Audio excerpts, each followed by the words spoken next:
أعوذ بالله من الشيطان الرجيم. بسم الله الرحمن الرحيم. الحمد لله رب العالمين، والصلاة والسلام التامان الأكملان على محمد صلى الله عليه وآله وسلم. وأما بعد، أتندرزب الله سبحانه وتعالى نسبب ينجرني مريم ببديكو وجتي ونبينا محمد صلى الله عليه وآله وسلم ويتكبنا ناتوسا كالدينين وسلام بولينا ناجي كواتكو ناجي نيويدكو ناجي فيركو فهو من المفلحين أجينا كبيرا بغيرو كويسيما يوم القيامة. ينا نانو نينزكري زيندالا إيتاري الدين وسلام فهو في الآخرة من الخاسرين أجينا كبيرا بانتو أبوك فافا غنيروا. كالي تسبع الله سبحانه وتعالى أسكو النبي وفي محمد صلى الله عليه وسلم يبينجراني ميرين بي نابا بمقبردا نابا بمقبردا نابا لمقبردا إلى يوم القيامة بكا كنا كلوين كمريرو. كبيري زومتما غوانغيني جموي كبانغا تتنيرا اتشغامبو كتيا الله سبحانه وتعالى وكتيا الله جل جلاله كل مبين تبيبيري فعل الأوامر ويكوكولي بيو الله بيتولاغيرو كورا وترك النواهي نوكوي ولا بيبيونا الله سبحانه وتعالى بيتوغانا. Erango kutya Allah subhanahu wa ta'ala kyambalo ekisingo bulungi omuntu kyandibadde ayambala. وخير لباس المرء طاعة ربه ولا خير في من كان لله عاصيا. ekyambalo ekisingo bulungi kutya Allah subhanahu wa ta'ala. ولباس التقوى ذلك خير kyekisingo bulungi. Songa yenna nayambala ekyambalo ekirala ekitaliimu kutya Allah tabaraka wa ta'ala, oyo taliimu kalungi konna. Abantu niwe banamuwaana, abantu niwe banamusuuta, niwe banamutendereza, naye nga taliimu kutya Allah tabaraka wa ta'ala, la khayra fihi, omuntu oyo taliimu kalungi. Omulamwa gwaffe gwe tuliko ogw'okulongoosa emitima gyaffe. Emitima tugirongoose, kyekifo Allah subhanahu wa ta'ala kyatunuulira nga Nabbi sallallahu alayhi wa sallam bwe yatugamba mu hadith, inna Allaha la yanzuru ila suwarikum, tatunuulira bifaananyi ndabika yammwe kyolabika bwoti oba olabika bwoti, la abadan, walakin yanzuru ila qulubikum wa a'malikum, atunuulira mitima gyammwe n'emirimu gye mukola. Ebyo Allah byatunuulira, awo we wali tajeti ya Allah subhanahu wa ta'ala. Bwe kiba nno nga bwe kityo, nze naawe tetusaanidde okuba nga tulongoosa emitima gyaffe. Bw'onaaba ogulongoosezza ne guba omutima ogwekutte ku Allah subhanahu wa ta'ala, Allah atugamba waqad aflaha man zakkaaha, yeesiimye yenna anaatukuza omwoyo gwe, anaatereeza omwoyo gwe noba nga ogutadde ku Allah subhanahu wa ta'ala. Ate waqad khaba man dassaaha, yenna anaadibaga omwoyo gwe n'oguteeka mu kino, ogutadde mu bidongo, ogutadde mu firimu, ogutadde mu bwenzi, ogutadde mu kubba, ogutadde mu kulimba, faqad khaba, oyo afaafaaganiddwa. N'olwekyo baganda bange abakkiriza, faayo nnyo okubanga buli kyonna kyokola okikwasa Allah subhanahu wa ta'ala. Faayo nnyo nga buli kyonna kyokola mu mirimu emirungi emirongoofu ogikola ku lwa Allah subhanahu wa ta'ala. Baganda bange abakkiriza, tuli ku mulamwa gwaffe tukyagenda nagwo mu maaso.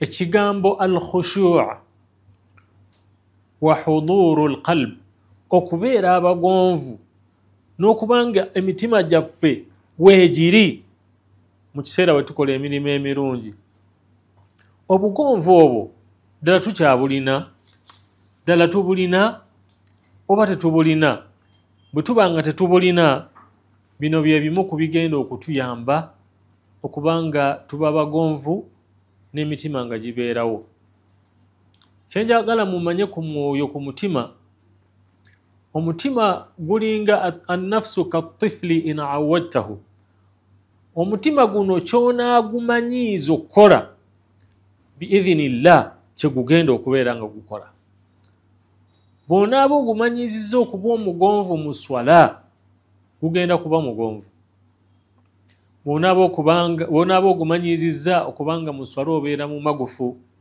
era nagwo gugenda kubeera mu magufu ogwojja osanga nga bw'aba asaala bwe yeetakula bwe bamukubira amasimu bw'agajjako owulidde bw'amagamaga bw'atunula eno bw'atunula eri ate ng'ali mu swala neweebuuza bannange ono ali mu maaso ga Allah oba nedda naye ng'obuzibu bwonna omutima guno gukyaganya okutereera kyova olaba abamanyi batukubiriza mu bitabo bya fiqhu baga nti emirimu egisinga obulungi emirungi gye tukola mu maaso ga Allah subhanahu wa ta'ala bagamba akalombolombo aniya akalombolombo aniya lwaki basoosa niya kubanga eniya eyo bwebanga eteredde saluha al a'mal eniya bwenaaba eteredde nga nnungi okukola omulimu ku lwa Allah subhanahu wa ta'ala n'emirimu emirungi gyonna gigenda kutereera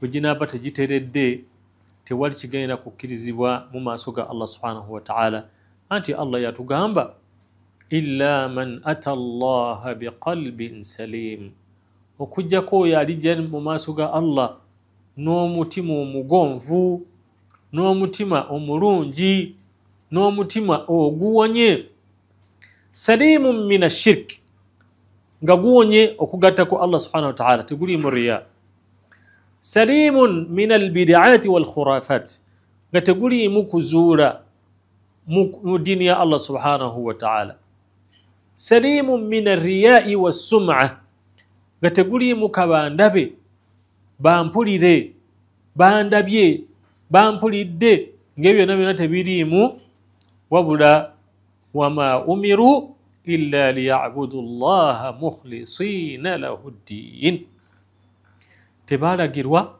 okujjaho okusinza Allah tabaraka wa ta'ala nga bakenenudde emitima gyabwe tegiriimu bikyamu tegiriimu riya tegiriimu bampulire tegiriimu kabandabe nga byonna babikolwa ku lwa Allah subhanahu wa ta'ala kakati bwe tuba twagala obugonvu n'emitima okubanga gisembera nga gibeerawo olidde weegiri nga tusinza Allah tabaraka wa ta'ala tulina okuba n'ebintu bino wammanga ekisooka attadabbur bw'oba olina ibaada gy'okola mwannyinaze muganda wange gezaako okubeera nga weegendereza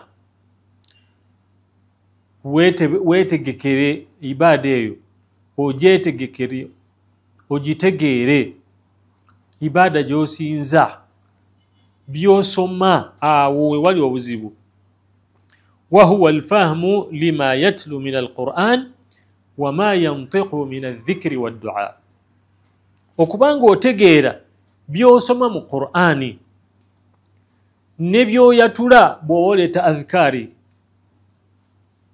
nebyosaba bw'oba ng'osaba Allah tabaraka wa ta'ala omutima gubeerewo bitegeere byegendereze era ekimu kubituleetedde obuzibu mu ddiini yaffe okubanga eddiini ekyaganya okutereera mu mitima gyaffe buteetegereza biki bye tusoma suratul fatiha bwe bakugamba nti ddagala oga nti ddagala liri luddawa suratul fatiha bwe bagamba nti ewolereza ga nti ewolereza biri luddawo ebyo lwaki kubanga la tatadabbar toweetegerezanga kutegeera suratul fatiha etegeeza ki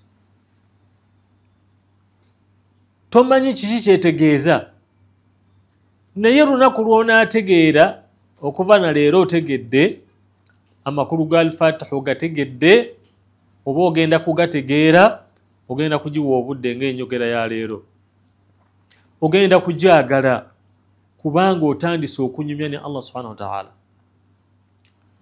tetugyetegerezanga kubanga tetumanyi egamba ki tetugyetegerezanga kubanga tetumanyi ani gwe twogera naye ebigambo byennyini bikulaga nti olina gw'oyogera naye ali awo mu maaso otola bwoga nti iyyaka na'budu gwe tusinza ani aliwa innahu Allah ya Allah waffe subhanahu wa ta'ala akuli mu maaso awo kati sembeza amagezi go tadabbar fumintiriza ku bigambo ebyo by'osoma oga nti iyyaka na'budu Allahu akbar wa iyyaka nasta'in era gwe tusaba okubeera ng'otuyamba ojja kulaba nga obugonvu mu mutima gwo buzze kubanga olina gw'onyumya naye n'olwekyo kyetaagisa nnyo ku buli yenna ayogera asoma Qur'an buli yenna ali ku dhikr buli yenna ali mu dua okubeera nga addiŋŋana ebintu ebyo by'asoma nga bw'asembeza n'amakulu gaabyo afumintirize ekyo ad'a litadabburi wal khushu' ekijja kumuyambako okubanga yeekenneenya yeetegereza era abeera mugonvu eri Allah subhanahu wa ta'ala era omutima gwe mukakkamu ekigambo kuddiŋŋana nsonga naddala mu kusoma Qur'an al-Karim kyova olaba abamanyi tebatugamba tebakkirizangako naddala tarawiya zaffe ze tusaala oluusi oli n'atuuka n'okugamba imaamu tife tutuleetera baseeka bammwe bano abasoma empola empola bakuulu seeka kuulu can you imagine seeka n'ogamba mbu seeka kuulu seeka ali kuulu nnyo anti agenda mpola fe tetwagala bali kuulu owulidde twagala fasita tukimanye nti kiwedde Allahu akbar Allah atugamba tabaraka wa ta'ala afala yatadabbaruna al-Qur'an am ala qulubin aqfaluha tebetegereza Qur'ani oba emitima gyabwe giriko envumbo gyasibwa owulidde gezaako okwetegereza Qur'an aya ku aya funayo aya zo si aya zo wabula buli aya gye basoma gye bakusomera mu bwongo gisembeze mu bwongo owulidde wa aqimu ssalata wa atu zakah warka'u ma'a arraki'in muyimirizeewo eswala muwe zaka mukutame n'abo abakutama osembeze amagulu ga aya eyo ogiddiŋŋane gayingire mu bwongo gatebenkere ku mutima gwo munnange naaba oli mu safaari tojja kutebenkera tojja kutereera okujjaho ng'osadde naye ebiseera ebisinga abantu abamu ogenda okulaba nga ibaada ezimu bazitadde ku gurupu y'abantu naye naawe oli mutabuliiki nnyo buli saa yonna kusaala omutabuliiki talina right era alika sola era si yagiraalika wabula Allah subhanahu wa ta'ala naye nga kiva ku ki muntu kubanga teyetegereza si mugonvu ng'awuliriza ebigambo bya Allah tabaraka wa ta'ala mu kitabu kya an-Nasa'i an Abi Dharr radiyallahu anhu قال قام النبي صلى الله عليه وسلم بآية يرددها نبي صلى الله عليه وسلم يميرide ekiro n'asoma aya naye yuraddiduha ng'agiddamu nga bw'afumintiriza nga bw'alaga obugonvu mu maaso ga Allah subhanahu wa ta'ala egamba etya in tu'adhibhum fa innahum ibaduk وإن تغفر لهم فإنك أنت العزيز الحكيم.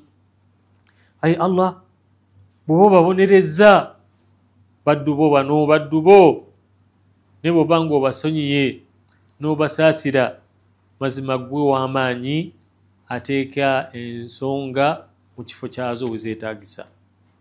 Naddingana hatta asbah paka lwe yabukeesa sallallahu alayhi wasallam. Era naawe nkugamba gwe hafidhu akyakwata Qur'an naawe yagimalako naye nayagala okugikwata. Soma Qur'ani bitadabburi wal khushu' nga weetegereza ng'ate oli mugonvu, ojja kufuna ebibala by'otalabangako mu mutima gwo. Ojja kuba mugonvu, Qur'ani ejja kukumetentula wenna ogonde, omutima gugonde gubeere mugonvu mu maaso ga Allah subhanahu wa ta'ala. Tamimu Dari radiyallahu anhu naye yaddingana aya egamba am hasiba alladhina ijtarahu as-sayyi'ati an naj'alahum kalladhina amanu wa 'amilu s-salihati sawa'an mahyahum wa mamatuhum sa'a ma yahkumun. Tamimu Dari radiyallahu anhu yaddingana aya eyo egamba nti ay Allah egamba nti balowooza abo abakola ebikyamu nti tujja bafuula kyekimu n'abo abakola emirimu emirungi, empangaala yaabwe beere nga y'emu, n'okufa kwabwe kubeere nga kwe kumu. Tekisoboka. Gwe kennyini enjawulo ojja kuba ogifunye bw'obanga oddingana aya eyo. Omuntu omulongoofu n'omuntu omukyamu tebasobola kwenkana. Omuntu akola ebirungi n'akola ebikyamu tebasobola kwenkana. Qul la yastawi al-khabithu wat-tayyib walau a'jabaka kathratu al-khabith. Ebirungi n'ebibi tebisobola kwenkana, tekisoboka. Wabaawo enjawulo mu maaso ga Allah subhanahu wa ta'ala. Ubaad ibn Hamza naye olunaku lumu yayingira awalima Asma binti Abi Bakr radiyallahu anha ng'asoma aya egamba famanna Allahu alayna wa waqana adhaba as-samum. Famanna Allahu alayna wa waqana adhaba as-samum. Allah subhanahu wa ta'ala n'atubundugulako ekyengera ne tusiramuka ne tuba bakkiriza ne tukola emirimu emirungi, ate n'atuwonya ebibonerezo by'omuliro ebiruma. Naddingana aya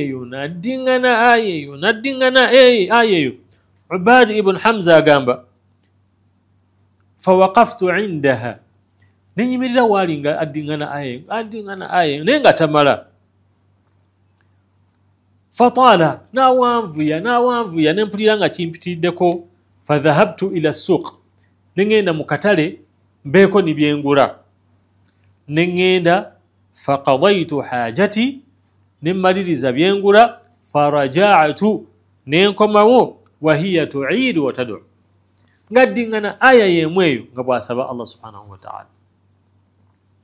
Nolwekyo baganda bange wamu ne bannyinaze, okufumiitiriza ku aya za Allah subhanahu wa ta'ala bye bimu ku bintu ebiyinza okugonza emitima gyaffe ne tubeera bagonvu, ne tubeera beetoowaze mu maaso ga Allah subhanahu wa ta'ala. Nga bwe tweyagala, obusiraamu bwe bwagala okugonza emitima gyaffe nga tusoma Qur'an, wakadhalika inda ad-du'a wa inda sima'ihi, inda tadabbur wa inda sima'ihi, okubanga tugifumiitirizaako n'okugiwuliriza nga waliwo agisoma n'ogiwuliriza. Kati Allah waffe yali agamba ki? Allah yali atukubiriza ki? So si kuteekamu buteesi just kumala biseera oba kumala budde. kubanga Allah tabaraka wa ta'ala agamba inna fi khalqi as-samawati wal ardi wa ikhtilafi al-layli wan nahar la ayatin li ulil albab alladhina yadhkuruna Allaha qiyaman wa qu'udan wa ala junubihi wa yatafakkarun ne bafumintiriza ne balowooza ku ntonda y'eggulu n'ensi. Kale Kurani bwe mala okukuba mu kifuba mu mutima n'eyingira ate n'obwongo nabwo bukozese obeere nga ogirowoozaako ogaye nti Allah subhanahu wa ta'ala mazima ddala kiki yali ayagala. Esooka ensonga ey'okubiri ejjo tuyambako emitima gyaffe okugonda n'okuba emyetoowaze mu maaso ga Allah subhanahu wa ta'ala albukaa kwe kukaabako ku maziga. Anti Nabbi sallallahu alayhi wasallam yatugamba abantu 7 abagenda okubeera wansi w'ekisiikirize kya Allah kya arushi ya Allah yawma al-qiyamah. Mubona agamba wa rajulun dhakara Allah khaliyan fafadat aynahu, n'omuntu ajjukira Allah subhanahu wa ta'ala ng'ali eyo yekka naye amaaso ge ne gakulukusa amaziga olw'okujjukira Allah subhanahu wa ta'ala. Nze naawe tuli beetaavu okukaabako ku lwa Allah subhanahu wa ta'ala, kubanga abantu abakaaba ku lwa Allah subhanahu wa ta'ala abo nno amaaso gaabwe tegagenda kukomba ku muliro yawma al-qiyama. Ate Allah subhanahu wa ta'ala yatenda n'okwagala eri abaddu be abakaaba ku lulwe, naga nti idha tutla alayhim ayatu rrahman kharru sujjadan wa bukiya. Bwe baba basomeddwa amateeka ga Allah subhanahu wa ta'ala omusaasizi, owulidde beeyala wansi ne bavunnama nga n'okukaaba kwe batadde. Bw'oba tokaabangako munnange mwannyinaze muganda wange ke kaseera okaabeko nga tebannakukaabira. Obanga oli mukkiriza okaaba ku lwa Allah tabaraka wa ta'ala nga amateeka gasomeddwa. Kugamba nti basomye eswala kale ensaala naye kaaba ngoga nti oba Allah azikkiriza. Basomye ku saddaaka oba tokaabangako gamba oba Allah akkiriza saddaaka yange, oba hijja ogambe nti banne oba nze yange Allah agikkiriza okaabeko. Oba oliawo Allah tabaraka wa ta'ala n'akuteeka mu kifo oba mu ddaala eddala mu maaso ge. Allah n'agamba tabaraka wa ta'ala inna alladhina utul ilma min qablihim idha yutla alayhim yakhirruna lil adhqani sujjada wa yaquluna subhana rabbina in kana wa'du rabbina lamaf'ula wa yakhirruna lil adhqani yabkuna wa yaziduhum khushu'a. Abaweebwa okumanya olubereberye lwa Nabbi waffe Muhammad sallallahu alayhi wasallam bwe baba nga basomeddwa amateeka ga Allah tabaraka wa ta'ala beeyala wansi ne bavunnama ne bagamba nti yayawukana Allah waffe, mazima endagaano ya Allah yakubaawo kubanga Allah tayawukana ku ndagaano. wa yakhirruuna lil adhqaani yabkuuna wa yaziduhum khushu'a, ne beeyala wansi nga bakaaba ate era ne beeyongera okuba abeetoowaze mu maaso ga Allah subhanahu wa ta'ala. La hawla wala quwwata illa billah. Okaabako baddu ba Allah. Okaaba tekyetaaga kuba biwoobe, tekyetaaga kuwoggana la abadan. Kasita amaaso gano gayisa amaziga obeera okaabye nga Nabbi sallallahu alayhi wasallam bwe yakikola ku mutabani we Ibrahim ngwa amusaasire ng'afudde. Nabbi n'akaaba n'agamba nti inna alqalba la yahzan, mutima gunakuwala, wa inna alayna la tadhra, ate amaaso gano au la tadma, amaaso gakulukusa amaziga olw'okunakuwala kw'omutima. Kati nakuwaza omutima gwo kulwa Allah ng'owuliza ebigambo bye, insha Allah okaabe ku lulwe, amaaso go tegagenda kubeera mu bantu abagenda okukkibwa yawma alqiyama. Ibn Mas'ud omu ku bakakensa mu basahaba mu kusoma Qur'ani yasoma aya ezisooka mu suratu Nisa paka luyatuuka ku aya egamba fakaifa idha ji'na min kulli ummatin bishahid wa ji'na bika ala haulai shahida. Kwetegereza Qur'an olunaku lw'enkomerero kiri kitya? Bwe tuliba tuleese abakusookawo ge Nabbi sallallahu alayhi wa sallam ne tuleeta bannabbi baabwe babaweeko obujulizi, gw'ogenda osembayo naawe owa obujulizi ku banno, kuba ummayo ogenda kuba otya? Kyava agamba Ibn Mas'ud, hasbuka al'an, hasbuka al'an, lekeraawo, lekeraawo. Faltafata, nazza amaaso ng'amutunuulira, fa idha aynaahu tadhrifaani, agenda okulaba nga amaaso ge gonna gakulukusa amaziga.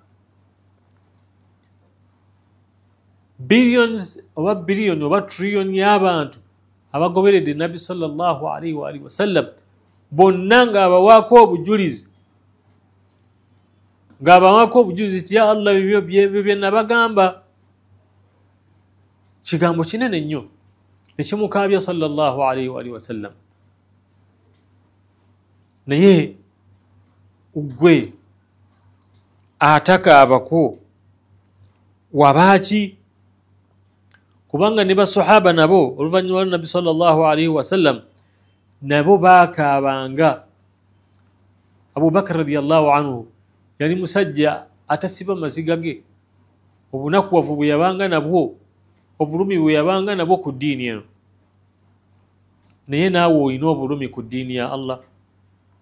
Kale eddiini ya bonna, naye olina obulumi ku mirimu gyo ggwe gyennyini gy'ogamba nga emirimu gino gyonna gye nannyingiza ejjana.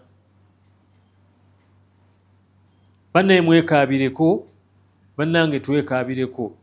Allah agamba falyadhaku qalila walyabku kathira jazaan bima kanu yaksibun. Yali agamba abannanfuusi baseke kitono bakaabe kinene olw'ebyo bye baali bakola. Nabbi sallallahu alayhi wa alihi wasallam yatulaamira ekigambo kukaabako, n'agamba bannaye mukaabe nga musoma Qur'an, itlul Qur'ana wabku fa in lam tabku fatabaaku. Musome Qur'ani mukaabe, mukaabe ku maziga. Ng'osoma Qur'ani kaaba, bw'oba tosobola kukaaba weekaabye.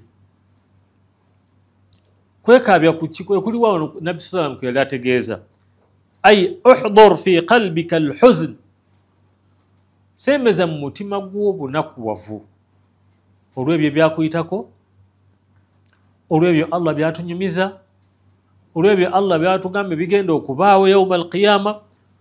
Bw'obanga tosobola kale weetegereze, kwetegereza biki Allah byagamba mu Qur'ani, weetegereze wadde nga tokaabye. Naye at least obwongo obugambe nti kino kyekiriwo era kino kyekigenda okubaawo okusinziira ku statement ya Allah subhanahu wa ta'ala, fa innahu la yukhlifu al-mi'ad, tayawukana ku ndagaano. Baganda bange wamu ne bannyinaze abawuliriza era abatulaba abalungi, ensonga ey'okusatu ejjo tuyambako okuba abagonvu mu mitima gyaffe, okuba abeetoowaze mu mitima gyaffe, tugezeeko nnyo an naghtanima fatarati nashaati warraha, akaseera ak'amaanyi, akaseera ak'eddembe, awo we tuba tusinziza Allah subhanahu wa ta'ala. Akaseera waqta alfaragh, goraba masha Allah mutmainu albal mutmainu alhal, awo ng'obwongo buli wamu tosinza Allah subhanahu wa ta'ala, tosaalanga. Olaba n'enjala we beekuluma batugaana okusaala mu kiseera ekyo ogamba nze kamala essala emmere eri wali enjala ekuluma olimba ogenda kutubuzaabuza bagamba nti idha hadara al-isha wal-asha faqaddimu al-asha ekyeggulo kituuse n'essola ya isha etuuse tusooka ki tusooka kulya mmere obwongo buno ojja kubeera wali mu swala ate olowooza mmere olowooza kulya kakati sooka olye obwongo bukutereere oluvannyuma oyimire mu maaso ga Allah subhanahu wa ta'ala omusinze nga bw'ayagala obeere mugonvu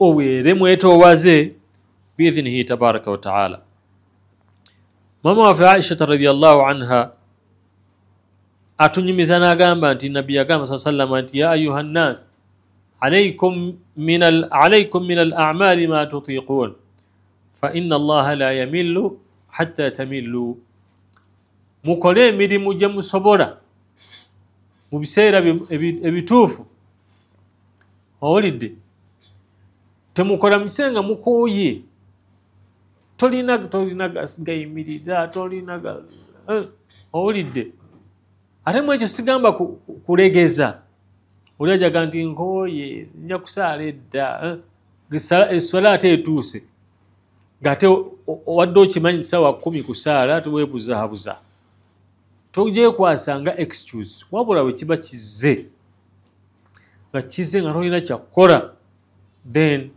sooka okole kiri ogende mu maaso ga Allah subhanahu wa ta'ala wa anta khashi' ng'oli mugonvu ng'era osobola bulungi okusinza Allah tabaraka wa ta'ala.